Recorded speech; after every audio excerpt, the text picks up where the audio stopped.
প্রিয় ছাত্রছাত্রীরা, আজকে ক্লাস 6-এর প্রশ্নবিচিত্রার 2025-26 থেকে দ্বিতীয় পর্যায়ক্রমিক মূল্যায়নের মডেল কোশ্চেন পেপার 1 নম্বরের সমস্ত প্রশ্নগুলি আলোচনা করব।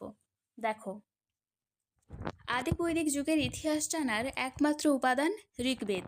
বেঙ্গালিত বলা হয় বড় পাথরের সমাধিকে।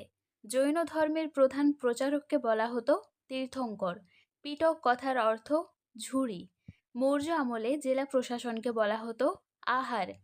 মধ্যিম পদিপদা গৌতম বুদ্ধ।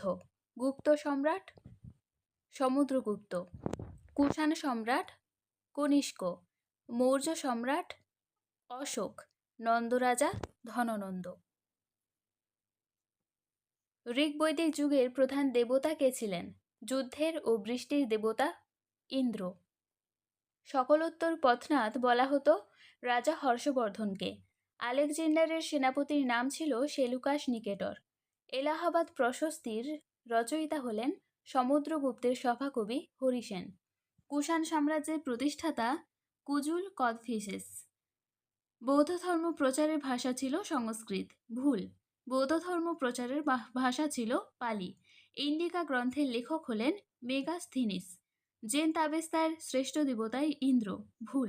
জেন তাবেস্তার শ্রেষ্ঠ দেবতা অহুর। ব্রাহ্মণ ক্ষত্রিয় শূদ্র নৃপতি। এখানে বেমানা শব্দটি হচ্ছে নৃপতি। নাসিক লেখো মহাস্থানগড় লেখো অর্থশাস্ত্র কার্লে লেখো। এখানে বেমানা শব্দটি হচ্ছে অর্থশাস্ত্র। সকারি বলা হয় দ্বিতীয় চন্দ্রগুপ্তকে। এরপর যে 2 নাম্বার 3 নাম্বার ও 5 নাম্বারের কোশ্চেনগুলি রয়েছে সেগুলি পরপর দেখিয়ে দিচ্ছি, তোমরা দেখে নেবে।